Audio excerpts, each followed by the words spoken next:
All right, in today's video, I'm going to be showing you how to do the alternator replacement on a 2012 Toyota Camry LE, whatever it is, SE. This is the 4-cylinder, so it shouldn't be too crazy hard. It should be actually really easy on this one. Simple, you're pretty much going to need, I think it's a 10, 12, and a 14, and then we should be good from there.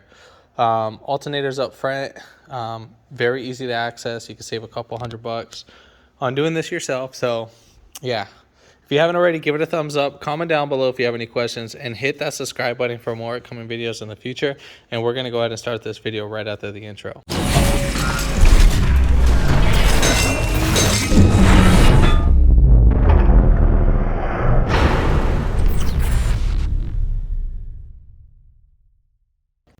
All right, so coming where the alternator is, well, might as well just.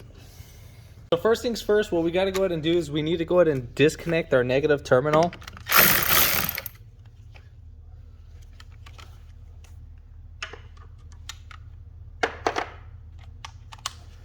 And that will be a 10 millimeter. Now when disconnecting this, you need to make sure that the negative and the positive terminal do not touch. As a negative and positive terminal, what I mean is this is your negative terminal and this is your positive. If the ground, like this piece right here, makes contact with this, you're going to have a huge mess and a lot of shorting going out. So it's going to be like a fireworks going off. You just put this on. You just only need to disconnect the negative only.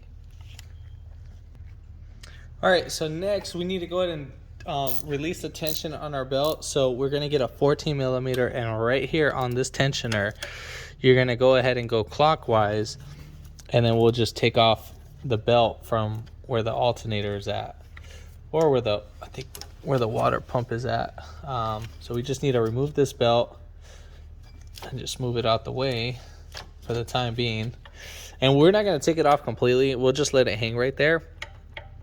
And then, all right, so on the alternator, we're gonna go ahead and pull back this dust cover boot, and we're gonna remove that 10 millimeter bolt that's right there.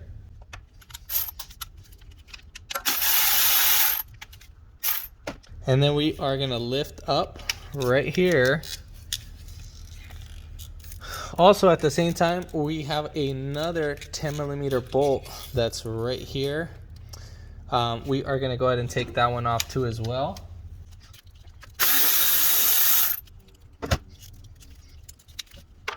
And then right here we have a connector where my fingers are, and then you're just gonna squeeze open the tab and just pull it right out. So right here you have this little tab that you need to press down on, and then you're gonna push it in and pull it right out. So now we have a lot more room, but before that I would recommend you to take off this connector just in case, because it's a single wire, and as we're moving the wire harness we don't want to pull on that, because we could probably just pull it out from right here. All right, so let's go ahead and take off the two bolts that are holding in the alternator. They're most likely going to be 14, so lefty loosey, so we're going to go counterclockwise on that.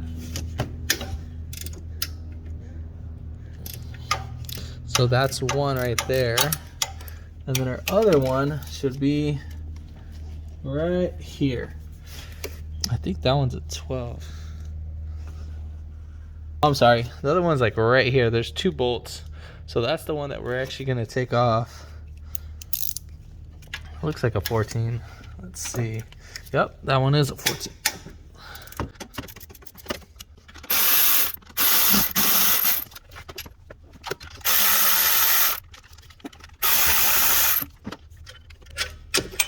All right, so once you got both bolts out, pretty much your alternator is free at that point, and we are gonna rock it back and forth.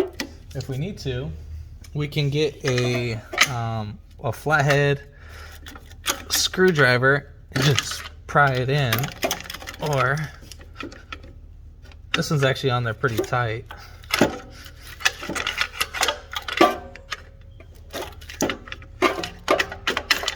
All right, cool. So we're gonna move our harness out the way, and then we're gonna put it right under our pulley, just like that. Oh, sorry guys, you guys didn't see that. Where I was prying was right here in between where the alternator was. Sorry, I didn't show that. So I'm just gonna pull up the dipstick and move it out the way. And then from right here, I just didn't want to break the dipstick too. Just spin it like that.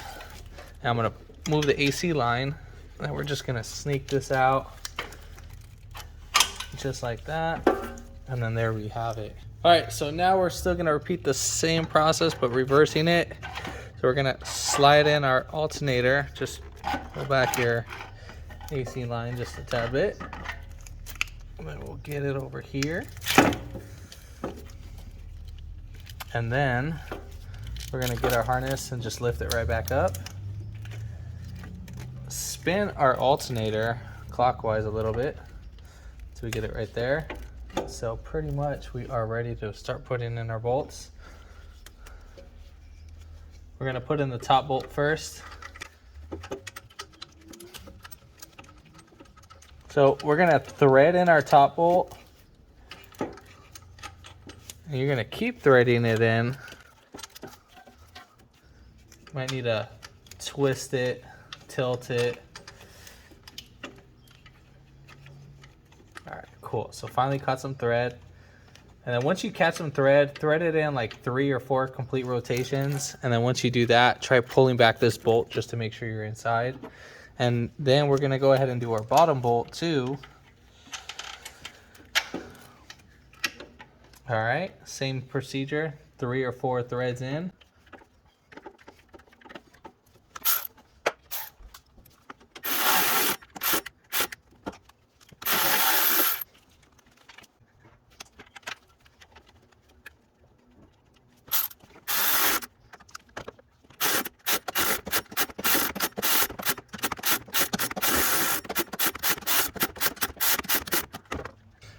So this one's going in a little bit rough. It's just because of the paint that's on there.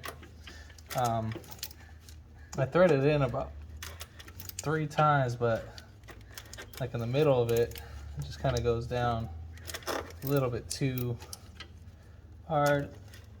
But I don't know if it's the actual threads on the actual alternator because it is remanufactured.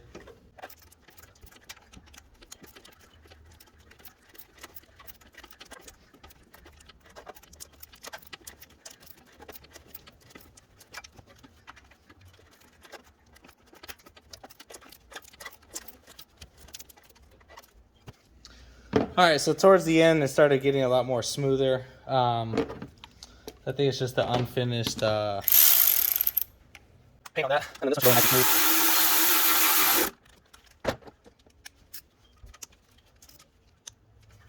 All right, so now we're gonna put our connector for our alternator in first. Make sure that clips right in. And then for our alternator, we have 2 little tabs. Make sure that those tabs are fully seated in, because if not, you're gonna go ahead and break it. But if you do break it, it's not the end of the world. But I mean, it's better to get that fixed.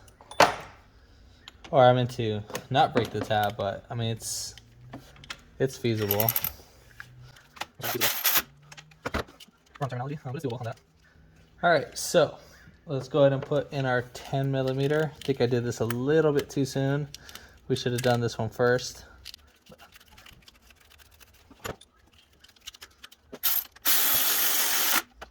All right, so once we got that in, and then we're gonna go ahead and put our connector. And then we are gonna go ahead and put in our belt.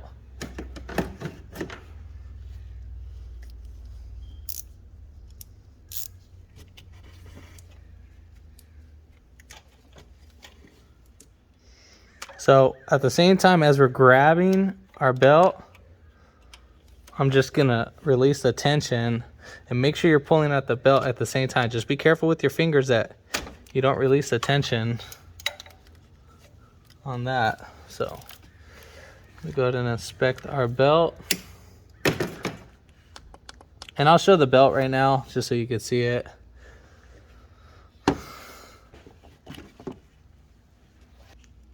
So right there, Let's see if you guys can see this pretty well. So the belt goes over the crank pulley, right over. It's gonna go under the AC compressor, and then it's gonna overlap the AC compressor, and then come right over the water pump, and then over the alternator, and then right back under the tensioner. So let me move this out the way, see if you guys can see it pretty better. So you guys can see that. So that's pretty much how the belt's gonna be. And that's pretty much it. We'll go ahead and put in our terminal. Now, once doing this, when you put in our terminal, pay attention to how it gets laid on. So you might see a little spark, which is perfectly normal. You can hear that. You might see a little smoke, which is normal. Now, if you see it like sparking like crazy, you can hear it like welding. If you first put it in and you hear it make a noise like a quick second and it goes away, that's perfectly normal. But if it's doing it like at all times, back it off and then check your work, make sure the alternator is perfectly fine, and so forth. Let's go ahead and start this bad boy. All right, so we're gonna go ahead and start our car. Nothing, it might run rough for the first couple seconds, or it might start and stall. So you see how like right there it started and stall, and then the second time what you do is you start it again and it should idle perfectly fine. Now there's some where when you first start it, it might not even stall. It might just start up and then the car will kind of run rough a little bit, and which is normal. It's perfectly fine. That's just how they are. And it's in a relearning procedure. Now it could take up to like 15 miles, 20 miles of driving, city and freeway, just so you're aware. But yeah, if this video helped you out, give it a thumbs up, comment down below if you have any questions, and hit that subscribe button for more upcoming videos in the future. And thanks for watching.